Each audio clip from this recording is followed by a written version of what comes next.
మందుల సామ్యాల్ గారు నెక్స్ట్ మీరు ఆర్డర్ గౌరవనీయులు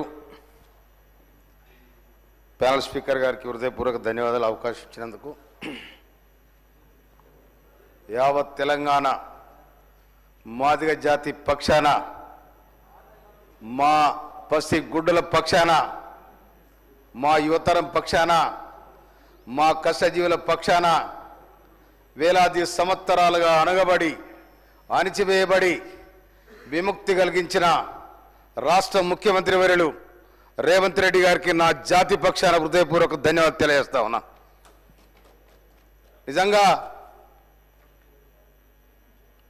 అదేవిధంగా ఈ సబ్ కమిటీకి చైర్మన్గా ఉన్న గౌరవనీయులు ఉత్తమ్ కుమార్ రెడ్డి గారికి, గౌరవనీయులు శ్రీధర్ బాబు గారికి, గౌరవనీయులు దామోదర్ రామేశ్వర గారికి, సీతక్ గారికి, పొన్న ప్రభాకర్ గారికి,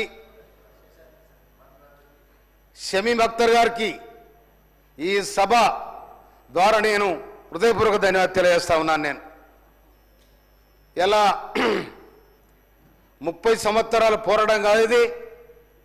అంతకుముందే అగ్రకులాలు కావచ్చు, ఎవరైనా కావచ్చు, సంస్కరణ బాధలు మాదిగలు ఈ విధంగా అణచివేయబడుతున్నారు, అస్పృశ్యతకు గురి అవుతున్నారు. కాబట్టి వీళ్ళను కూడా సమాజంలో కలపాలని చెప్పి తెలంగాణ సాయుధ రైతాంగ పోరాటంలో ఆరుట్ల రామచంద్రరెడ్డి గారు యాదగిరిగుట్టను మాదిగలు ముట్టొద్దనే ఒక సిస్టమ్ ఉంటే అందరు తీసుకుపోయి గుల్లెదోలి దేవుని మొక్కిచ్చే సందర్భం. నిన్న మనం ఒక గొప్ప నాయకునికి తెలుగు విశ్వవిద్యాలయం పేరు పెట్టుకున్నాం, సూరవరం ప్రతాపరెడ్డి గారు. ఆనాడే సూరవరం ప్రతాపరెడ్డి గారు మాదిగలను తీసుకుపోయి ఈనాడున్న రెడ్డి హాస్టల్లో మీటింగ్లు పెట్టి ఆనాడు రాజ్ బహదూర్ వెంకటరామరెడ్డి గారిని వాళ్ళను కలుపుకొని అరుంధతి మహాసభ పెట్టే మహనీయులు ఉన్నారు. కాబట్టి వారికి కూడా ఈ సభ తరపున నేను మా తరపున ధన్యవాదాలు తెలియజేస్తా ఉన్నాను. నేను అదేవిధంగా కాంగ్రెస్ పార్టీ ఏనాడైనా కూడా సామాజిక న్యాయాన్ని ఆలోచింపజేసిందే కాంగ్రెస్ పార్టీ. ఇలా ఆనాడు బాబు జగజ్జీవన్ రామ్ ఈ దేశానికి రక్షణ శాఖ మంత్రిగా, వ్యవసాయ శాఖ మంత్రిగా ఇందిరాగాంధీ మంత్రివర్గంలో బ్రహ్మాండమైన అవకాశాలు ఇచ్చారు. అదేవిధంగా మొన్న తెలంగాణ ఏర్పడడానికి జగ్జీరావు కూతురు మీరా కుమార్ గారికి అవకాశం ఇచ్చారు.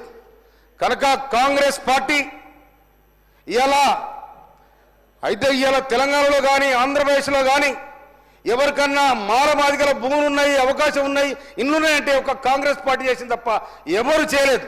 అందుకోసమనే ఇవాళ కాంగ్రెస్ పార్టీ చిరస్థాయిగా 140 సంవత్సరాల కాంగ్రెస్ పార్టీ నిలబడదంటే పేదల పక్షాన నిలబడదు. కాబట్టి కాంగ్రెస్ పార్టీ నిలబడగలిగింది.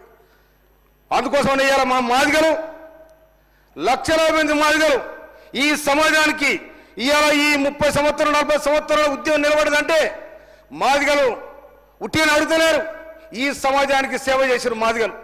వ్యవసాయ రంగానికి సచ్చిన గొడ్డును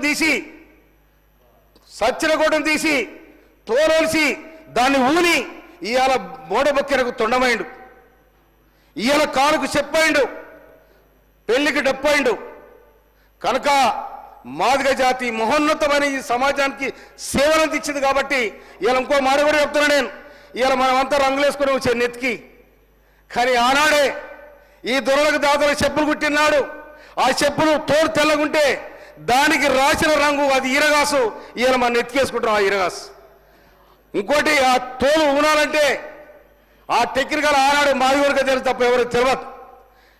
ఇవాళ చెరువు కట్టబోయి తంగడి కట్టే రేల కట్టే తెచ్చి పనిగూటం పెట్టి ఆ చెక్కను తీసి ఊని మంచిగా తోలు తీసి సమాజానికి అందించిన చరిత్ర కూడా ఉన్నది.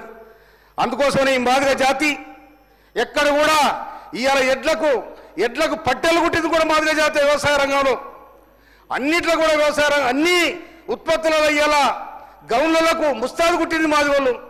యాదవులకు ఇది ఏంటిది తిత్తి పుట్టింది కూడా, గొర్రె కాడిపోతే తిత్తి పుట్టింది కూడా మాదిగోళ్ళే. కనుక అన్ని కులాలతో సంబంధాలు ఉన్నాయి ఈ మాదిగలకు. అందుకోసం అణచబడ్డ మాదిగలు, అస్పృశ్యతకు గురైన మాదిగలు ఇవాళ 30 సంవత్సరాలు నిలబడగలిగారంటే ఒక్క నిమిషం. కనుక ఇన్ని అసమానతకు గురైన కాబట్టి మా హక్కులు మాకు కావాలి. ఉమ్మడి రిజర్వేషన్ ఏదైతే ఉందో ఆ రిజర్వేషన్ మాది మాకు కావాలని మీ వాట మీది మా వాట మాకు కావాలని దాదాపు 30-40 ఏళ్ళుగా కొట్లాడుతూ ఉన్నారు. కానీ ఇలా మన ముఖ్యమంత్రి వర్యులు రేవంత్ రెడ్డి గారు సుప్రీంకోర్టు ఆర్డర్ వచ్చిన వెంటనే ఆగస్టు 1 నాడు మా అందరూ పిలిచి దీనికి తప్పకుండా ఆర్డర్ తీసుకొస్తారని చెప్పిన వారు ఈ మాట మీద కట్టుబడ్డారు. 9 నెలల్లో 30-40 ఏళ్ళుగా జరిగిన పోరాటం ఈ 9 నెలల పూర్తి చేసిన ముఖ్యమంత్రి గారికి రాష్ట్ర మంత్రివర్గానికి నేను హృదయపూర్వక ధన్యవాదాలు తెలియజేస్తా ఉన్నా. ఎప్పుడైనా ఎప్పటికైనా కాంగ్రెస్ పార్టీకి, ఎందుకంటే మేము కళ్ళారా చూసినాం, ఉద్యోగంలో కూడా చూసినాం, ఆ ఉద్యోగంలో మాదిగలకు ఏం జరిగిందో కూడా చూసినాం, కానీ ఇక్కడ మాదిగలకు మేము జరుగుతుంది కూడా చూసినాం. అందుకనే మాదిగలు మన జరిగిన ఎన్నికలలో ఏకదాటిగా కాంగ్రెస్ పార్టీ వైపు ఉన్నారు. అది ఆలోచించిన ఇవాళ డిక్లరేషన్ 2018లో రాహుల్ గాంధీ డిక్లరేషన్ అన్నిటి కూడా పరిగణలో తీసుకొని కాంగ్రెస్ పార్టీ సామాజిక న్యాయం చేయాలని చెప్పి డాక్టర్ బిఆర్ అంబేద్కర్ రాసిన రాజ్యాంగాన్ని పొందుపరిచి దాన్ని సవరించి తప్పకుండా ఈ మాదిగలకు మాదిగ ఉపకులాలకు న్యాయం చేయాలని చెప్పి చేసిన రాష్ట్ర ప్రభుత్వానికి ముఖ్యమంత్రి రేవంత్ రెడ్డి గారికి నేను మా జాతి పక్షాన, మా రాజరాజ్యం పక్షాన, మా మాదిగ ఎంపీల పక్షాన ఇంకొక మాట కూడా చెప్తా ఉన్నా. నేను మాన సోదరులు కూడా మనం చేస్తున్నా, మీరు సహకారం చేసినందుకు మీకు నా హృదయపూర్వక ధన్యవాదాలు తెలియజేస్తాం. అన్నదమ్ములా కలిసి ఉందాం. ఇలా మనకెందుకు పంచాది? ఎందుకంటే మీరు కొంత చదువుకున్నారు, ఎందుకంటే మీకు ఆంధ్రకు ఆంధ్ర వాళ్ళు బ్రిటిష్ వాళ్ళు అక్కడ ఆంధ్ర వాళ్ళు లేరు కాబట్టి ఒక్క నిమిషం అయిపోయింది. కనుక ఇక్కడ మేము నైజాం కింద అణిచివేయబడ్డాం, భూస్వాముల కింద అణిచివేయబడ్డాం, జాగీర్దారుల కింద అణిచివేయబడ్డాం. కానీ అక్కడ ఎవరైతే నైజాం అక్కడ సర్కార్ వచ్చిందో, ఏది బ్రిటిష్ సర్కార్ వచ్చిందో, ఎవరైతే అడ్డరాని వాళ్ళు వాళ్ళ దగ్గర తీసారు కాబట్టి వాళ్ళు చదువు నేర్చుకున్నారు. కనుక ఇక్కడ మేము వెనకబడిపోయినాం. అందుకోసమనే ఇప్పుడిప్పుడు కాంగ్రెస్ పార్టీ హాస్టల్ పెట్టి రిజర్వేషన్లు ఇచ్చి ఆ మాత్రం అవకాశం కల్పించింది కాబట్టి ఇవాళ మేము అసెంబ్లీలో ఉన్నాం, చదువుకోగలుగుతున్నాం. ఆ రిజర్వేషన్లు ఇచ్చిన వాళ్ళే.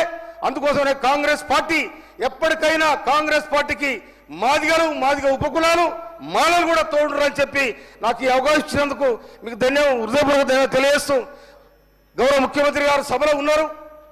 మా నియోజకవర్గం తుంగతుర్తి నియోజకవర్గం. ఈ నియోజకవర్గంలో నిన్న రాత్రి ఒక హత్య జరిగింది.